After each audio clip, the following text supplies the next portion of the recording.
And the legend is he would trade the teeth for shots of whiskey. From my experience, there's that stereotype, that mentality. Before you become a member, you have to have committed a murder. That yolk spun and it blew him up. S'approcher des Hells Angels n'est pas seulement difficile, c'est dangereux.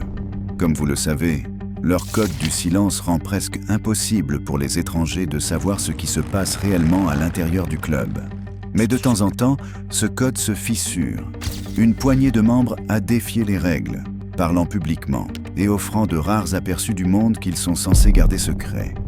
Aujourd'hui, nous avons compilé les 5 interviews les plus troublantes où les dirigeants les plus importants des Hells Angels ont osé parler. Charles Pee-wee Goldsmith.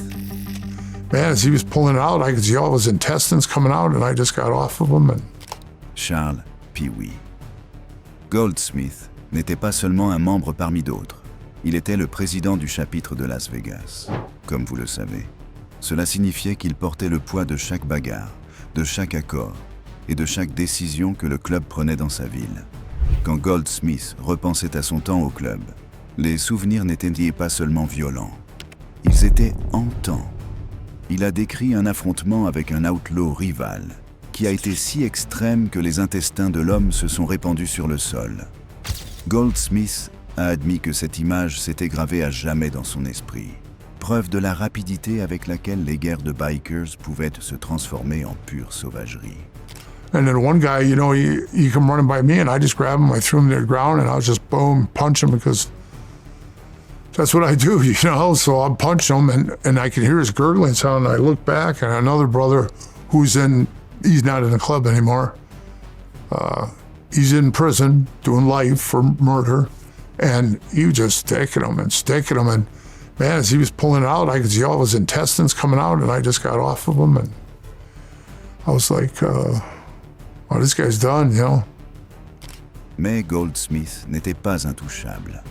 Lors d'un autre combat, il a été traîné par ses longs cheveux, tiré à travers le chaos jusqu'à ce que l'humiliation soit pire que la douleur.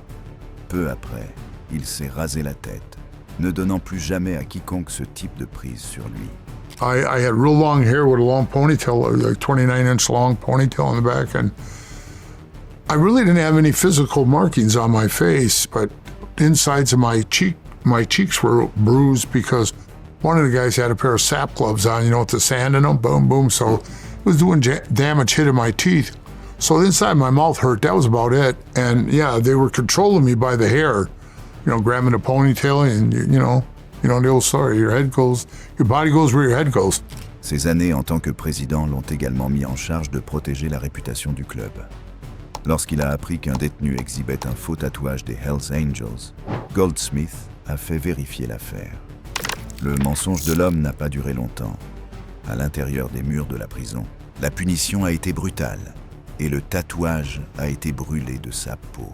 So I just told Kickstand, I said, take care of it, you know, and they gave him the old hot spoons, you know, and took it off his arm. They burned the tattoo. Yeah, they burned it off his arm, yeah. Et puis, il y a eu le jour où les chiffres importaient presque peu. 90 Angels se sont alignés contre 60 Outlaws, prêts pour la guerre. Goldsmith a admis que la décision finale lui appartenait, et au lieu de pousser au sang, il les a retenus. Une seule décision qui a peut-être empêché l'un des affrontements les plus meurtriers de l'histoire des bikers. Weird to explain to you, it's like they were at war with the Outlaws, but then they didn't want to really have the confrontation with them. But you could cut the tension in the air with a knife, it was that thick. So in the early mornings when we were going in, it was so weird. There's probably 25 feet between us, that door, and this door. We were all at this door. They were all at that door, waiting for the doors to open. And I just made a suggestion. I said, why don't we just rush them right now in the hallway and there's no people in here, and that way no innocent bystanders get hurt. It's just us guys, straight up Braveheart shit, you know? J. Dobbins. Before you become a member, you have to have committed a murder. J. Dobbins n'aurait jamais dû porter le patch. Il n'était pas un biker. Il était un agent fédéral, infiltré. Mais pendant 2 ans, Il s'est si bien intégré que les Angels ont cru qu'il était l'un des leurs. Comme vous le savez, mener cette double vie signifiait que chaque poignée de main et chaque trajet pouvait être le moment où il commettait une erreur. Finalement, la vérité a éclaté et la réaction n'a pas été subtile. Dobbins s'est rappelé la nuit où sa maison a été incendiée jusqu'aux fondations, sa famille, à l'intérieur, à seulement quelques secondes d'être brûlée vive. Ce n'était pas seulement de la vengeance, c'était un avertissement pour quiconque penserait à défier le club. There was a point in time after the Hells Angels case ended, and we were getting flooded with death and violence threats. And the threats extended to my family. They extended to my wife and to my kids. In the summer of 2008, my house was burned to the ground by arsonists. The Hells Angels learned that Jay Davis, Jay Bird, the gun runner, debt collector, was actually Jay Dobbins, an ATF agent. Then the threats started flooding. Mais ce que Dobbins a également révélé a rendu la menace de violence encore plus sombre. Il a parlé du meurtre de Cynthia Garcia, une femme battue et poignardée, avant que son corps ne soit abandonné dans le désert. Sa mort est devenue l'un des crimes les plus infâmes liés aux Angels. Preuve que la frontière entre intimidation et meurtre pouvait disparaître instantanément. First, there was a murder of an innocent woman named Cynthia Garcia, who came to the Hells Angels clubhouse in Mesa, Arizona, said the wrong thing to the wrong people at the wrong time, and she got boot stomped to the brink of death on the floor of the Mesa clubhouse. Really? They rolled her up in some carpet, put her in the trunk of a car. They drove her out to the desert outside of Phoenix in Apache Junction, Arizona, and cut her head off. That was what they believed was an appropriate response to them being insulted. Puis est venue la règle de l'initiation. Selon Dobbins, obtenir la pleine adhésion signifiait prouver sa valeur par un meurtre, idéalement en éliminant un Mongol rival. Before you become a member, you have to have committed a murder. What put me over the top was the fact that they did believe that I committed a murder. What they didn't understand at that time is that the murder that they believed I committed was another street theater fabricated. We set up from day one. I was being told by the Hells Angels leadership, it's our job to kill Mongols. I was being told constantly, it's your job to kill Mongols. And I go to the leadership of the Hells Angels and said, there's a Mongol in Mexico. You guys know I got contacts down there from my gun running. And I feel like I need to go down there and kill this guy. There was no trepidation. Here's the gun. They provided me the gun with the instructions. Shoot him in the mouth, shoot him in the eye, shoot him in the ear, scramble his eggs. Make sure that you hit him somewhere where that round can easily penetrate his skull and scramble his eggs. Lorsque son moment est arrivé, on lui a remis une arme et donné des instructions exactes sur où tirer. Pour protéger sa couverture, il a mis en scène le meurtre, convainquant le club qu'il avait réellement appuyé sur la gâchette. Cet acte unique l'a conduit plus loin que n'importe quel outsider avant lui, montrant à quel point le chemin vers la pleine adhésion pouvait être secret et brutal. We dig a shallow grave. We have a victim who was a member of our task force. We put a Mongol vest on his back, which had been seized in a previous ATF investigation. Billy Queen had infiltrated the Mongols. And so there was evidence seized from that case. So we had a seized Mongol vest. We put it on our victim. We duct taped his hands and his feet. We put him face down in this shallow grave, beat him with a baseball bat and popped him with the gun, with the pistol that I was given by the Angels. But what we did is we had a homicide detective who used cow blood and cow parts from the butcher shop to create the illusion that this guy had been beaten with a baseball bat and headshot. Took the pictures and the bloody vest back to the Angels and then told them the story. À la fin, son infiltration a conduit à des inculpations contre 55 Hells Angels. Mais comme dans la plupart des affaires liées au club, la bataille judiciaire ne s'est pas terminée proprement. Certains chefs d'accusation ont tenu, d'autres ont disparu. Et l'opération est devenue l'une des missions sous couverture les plus dangereuses et révélatrices jamais entreprises contre les Angels. We indicted, I think, 55. We had 55 defendants. 16 were on RICO charges. Choc Zito. Choc Zito a passé des décennies au sein des Hells Angels, dirigeant même le chapitre de New York. Cela lui conférait une autorité dont les paroles avaient un poids bien au-delà des simples commérages. Lorsque Zito s'exprimait en public, il n'évitait pas l'une des vérités les plus controversées du club. Il a admis que, en plus de 20 ans, il ne pouvait se souvenir que vaguement d'un seul membre noir. Cette absence n'était pas une coïncidence, c'était la culture. Une règle tacite qui avait façonné les Angels pendant des décennies, rarement reconnue, mais impossible à ignorer. I believe there was one in New Jersey at one time. Okay. You know, he's not there no more, but yeah, I don't want to know what happened, but Yeah. you know. Et tandis que les paroles de Zito exposaient le préjugé silencieux enraciné dans les fondations du club, George Christine a révélé quelque chose d'encore plus sombre. À quoi ressemblait cette culture lorsqu'elle devenait violente? George Christine.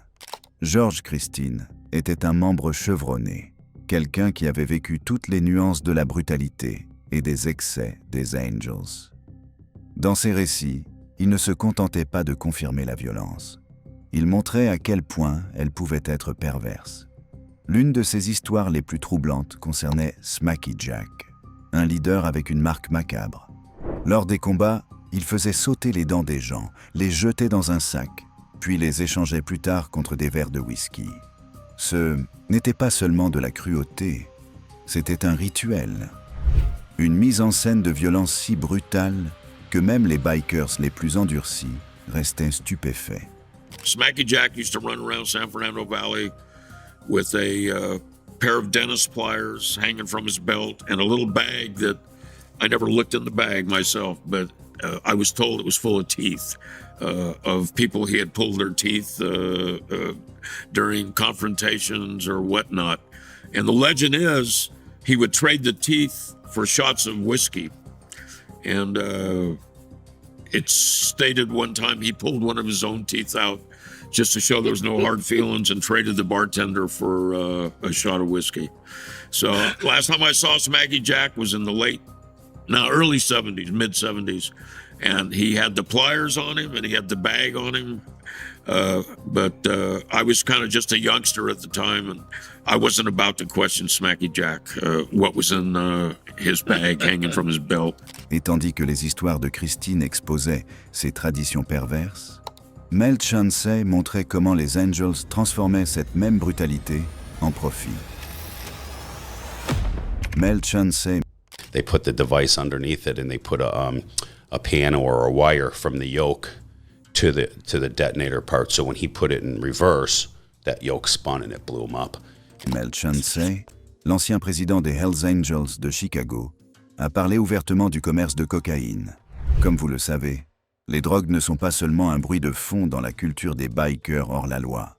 Elles en sont le moteur. Chansey a décrit comment la cocaïne circulait par des routes de contrebande, arrivait dans les transactions de rue et finissait directement dans les poches du club. Pour de nombreux membres, il ne s'agissait pas seulement d'argent supplémentaire, c'était une question de survie. Le commerce de la drogue alimentait les finances du club, renforçait son emprise sur le pouvoir et contribuait à la réputation qui rendait les Angels intouchables aux yeux des rivaux comme des forces de l'ordre. And then finally, you know, when I got in the club and I started seeing what guys were doing, and I'm like, man, this working for a living is pretty brutal here. I'm trying to work 10-hour days in the hot sun and then hang out all night and go on trips and stuff like that. This is a little crazy. Well, then I learned the cocaine game, right? Yeah. Back then in the 80s, it was huge, right? I seen guys that were making, $1,000, $2,000 a week. And I'm like, wow, they're not killing themselves. We're 1%ers at the time, right? We're just, trying to do our own thing and not, where no one's wanting to really punch a clock. But we did have guys that worked, but I was the one that chose not to, I just didn't want to go. I wanted to live that 1%er lifestyle. So that's when I got into with the drugs and got shown that and then started making, Mais Chansey a également raconté une histoire qui allait bien au-delà de l'argent. Il se souvenait d'un avocat tombé dans le coma pour se réveiller et découvrir que sa femme avait pris le contrôle de son cabinet avec son ancien associé. Consumé par l'amertume, l'homme s'est tourné vers Chansey avec un plan. Tuer sa femme avec une bombe. Censés a refusé, mais l'avocat ne s'est pas arrêté là. Il a trouvé un autre angel prêt à accepter le marché, et le meurtre a eu lieu. In the day that was helping us out with a lot of gun cases and stuff. He went into a coma. They didn't think he was going to make it. He comes out of the coma. His wife divorced him, married his partner, and took all the business stuff from him.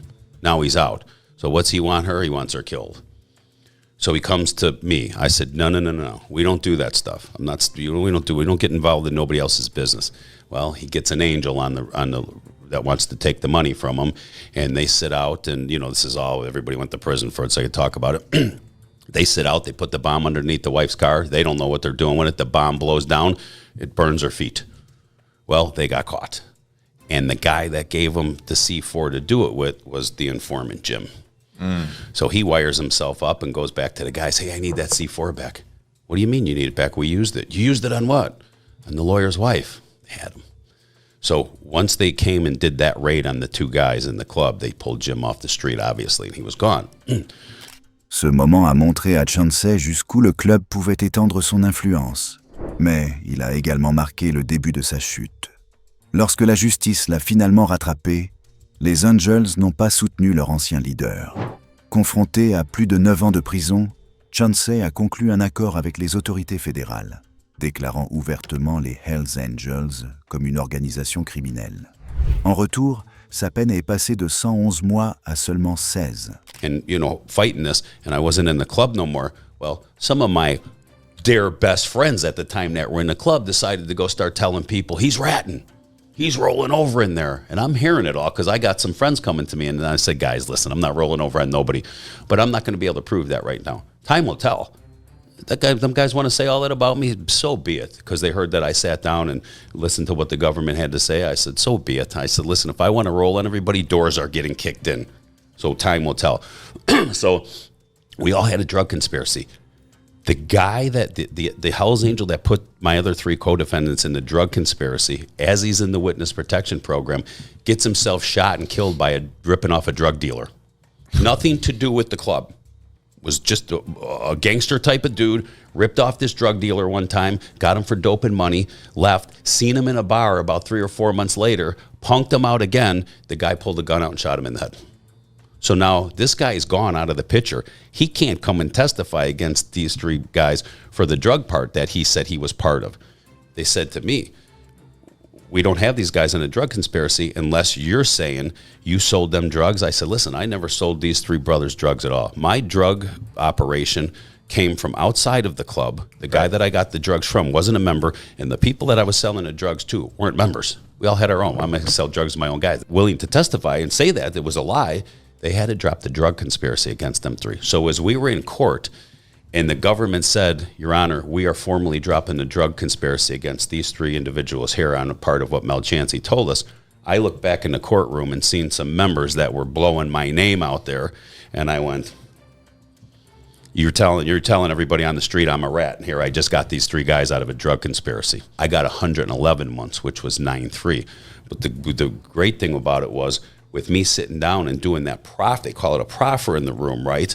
And that's where people are like, oh, he's proffering. Well, if you proffer and you're going to throw somebody under the bus and stuff, when it comes their turn to go to trial or whatever they do, you have to be there. Yeah. So, that's what I kept telling everybody. Well, we'll see. Let's see how many trials. Let's see who gets indicted for me. Not one person in that club had to pick up a phone, Nick, and call a lawyer. Ce fut la trahison ultime du patch, et la preuve que même les membres les plus haut placés n'étaient pas à l'abri d'être broyés et rejetés par la vie qu'ils avaient autrefois dirigée. I left in good. So be it. I get it. If that's the club rule, that's the club rule. But not one of them, nobody in that club could say I hurt nobody in the club. Pled to my own stuff. If you think it was wrong that I sat down and did a proffer with the government, everybody's got their own opinion, but I had my life to look at too. Yeah. I'm going to soldier up right now and go take 26 years because I'm not supposed to say that I was part of a criminal enterprise. It didn't work like that for me. Ces histoires lèvent le voile sur le fonctionnement des Hells Angels. Des combats sanglants aux empires de drogue en passant par les trahisons au plus haut niveau. Mais malgré tout leur pouvoir, il existe un ennemi que même eux ne peuvent fuir. La seule force qui s'est révélée plus dangereuse pour le club que n'importe quelle bande rivale. Cliquez sur la vidéo suivante pour voir comment tout cela s'est déroulé.